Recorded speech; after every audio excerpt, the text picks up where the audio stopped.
สบายดียินดีต้อนรับเข้าสู่รายการครูพาไป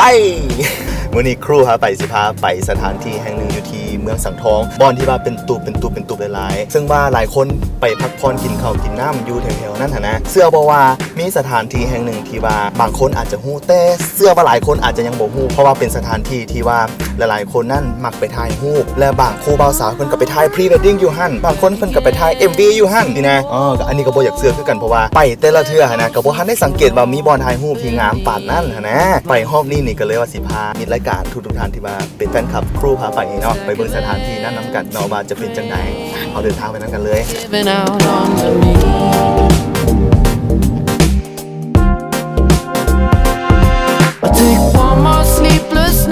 มาบอกคร่าวๆบอลที่บ้านเขาจะไปดื่มอีกจากเล็กๆน้อยๆเนาะในระหว่างทางนี้เขากำลังขับรถไปเนาะสังเกตเบื้องทางด้านข้างเบื้องนั้นเนาะจะเป็นแม่น้ำคลองแล้วก็จะเป็นวิวทิวทัศน์ธรรมชาติเห็นแล้วรู้สึกสบายใจสบายตาอย่างนี้นะมีภูผาป่าไม้สายใดที่ว่ามักท่องเที่ยวบอลที่สงบบอลที่บ่มีคนแออัดหลายนะเดินทางมาทางนี้เลยก็ได้มันก็มีหลากหลายสถานที่ให้เขาได้ไปพักผ่อนและจุดประสงค์ตัวหนึ่งที่ว่าเขาจะไปสถานที่แห่งนั้นเนาะก็คือว่าเขาจะไปเก็บเอาภาพบรรยากาศและก็ไปเก็บเอามุมถ่ายรูปงามๆมาฝากท่านผู้ชมที่ว่าเป็นแฟนคลับรายการของพวกเขานะ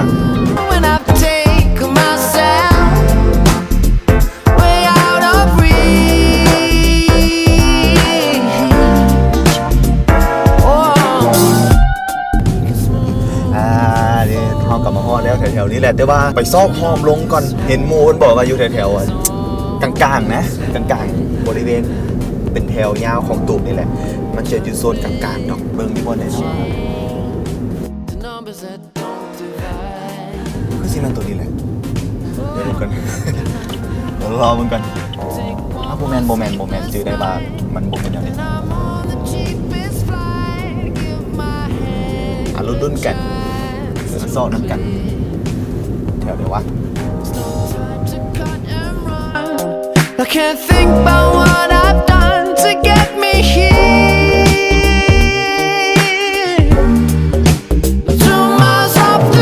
ตอนนี้เขากำลังมาฮอดบริเวณที่ร้านอาหารที่เป็นตูบเมืองสังทองแล้วเนาะคือว่าเป็นตูบยาวมาตั้งแต่ผู้แหลมไปจนฮอดสุดฟากเบื้องนั้นคือว่าว่วงอีหลียาวอีหลีแต่ว่าเขาสิไปซอกบอลที่ว่าพวกเขาได้ว่าสิพามีรายการขนาดไปถ่ายรูปหันน้ำกันเนาะเพราะว่ายังบ่ฮู้ว่าบอลลงอยู่บอลใดไปซอกน้ำกันเบิ่ง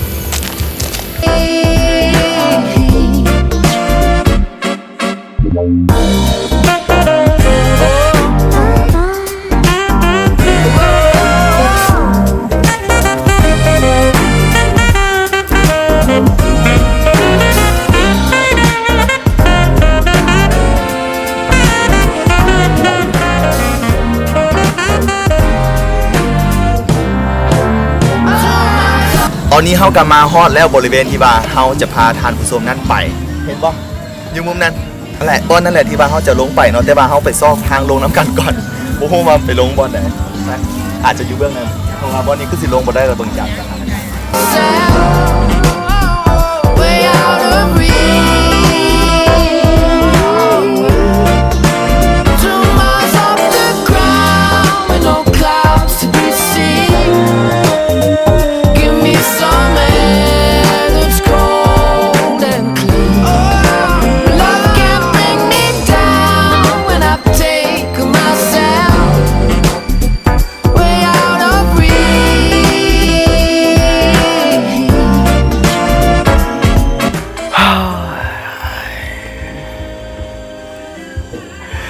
สถานที่บอนนี่แหละที่ว่าพวกเขาจะพาท่านผู้ชมนั่นมาถ่ายรูปกันเนาะซึ่งว่าเป็นวิวโงนหินแล้วก็บวกกับแม่น้ำคลองบวกกับวิวสถานที่ภูผาป่าไม้ที่เห็นแล้วสบายใจสบายตาเนาะ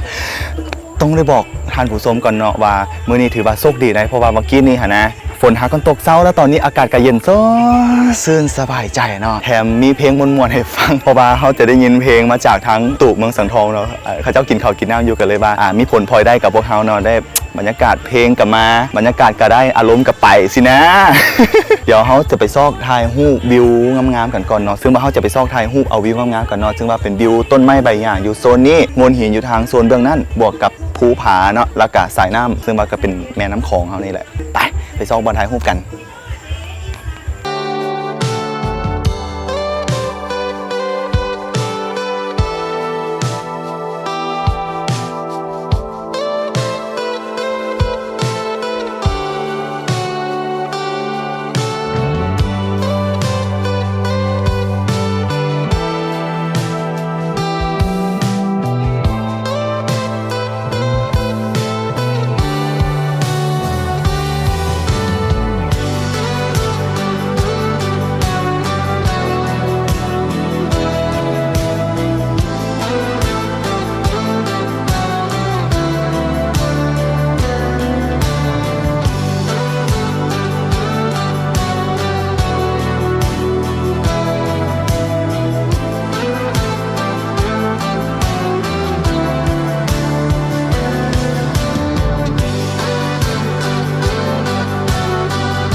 อนนี้เขากับไปรอถ่ายรูปถ่ายวิดีโอกันจูใจกันแล้วอยู่ที่สถานที่แห่งนี้หมู่เพื่อนท่านใดที่ว่ามาท่องเที่ยวอยู่บริเวณใกล้เคียงแถวๆนี้เนาะโดยเฉพาะก็คือเป็นตู้ส่วนอาหารอยู่เมืองสังทองบอนนี้เนาะมีหลากหลายห้างให้เฮานี่ได้แวะเลือกกินอาหารกันเนาะแล้วก็เป็นสถานที่ท่องเที่ยวแห่งหนึ่งเลยก็ว่าได้เพราะว่าภูผาป่าไม้สายน้ำและก็โงนเห็นแบบนี้นี่ถือว่าได้บรรยากาศอีกบรรยากาศหนึ่งเลยเนาะแต่คันไผ่ที่ว่ามาฮอดบอนนี้แล้วอย่าลืมลงมาแวะถ่ายรูปอยู่บริเวณนี้เด้อบอนที่ว่าพวกเขาถ่ายรูปให้ท่านผู้ชมนั่นได้รับชมกันไปเมื่อกี้นี่หั่นแหละเพราะว่าก็ถือว่าเป็นสถานที่ธรรมชาติแห่งหนึ่งว่าสิซะเขาจะได้บรรยากาศอีกแบบหนึ่งที่ว่ามีทั้งสายน้ำโงนหินแล้วก็ภูเขาจังซี่เนาะแล้วก็อย่าลืมเด้อขอฝากซ่องน้องใหม่ของพวกเขาเด้อซ่องครูพาไปซึ่งว่าพวกเขาจะพาไปเฮ็ดอีหยังจังใดแนวใดคลิปต่อๆไปนี่อย่าลืมติดตามกันได้เนาะแต่ว่าตอนนี้ถือว่าค่ำแล้วเขาต้องได้กลับบ้านกันแล้วจังไหนเขาสิซอกทางขึ้นบ่เห็นเนาะ ไปกันเด้อบ๊ายบาย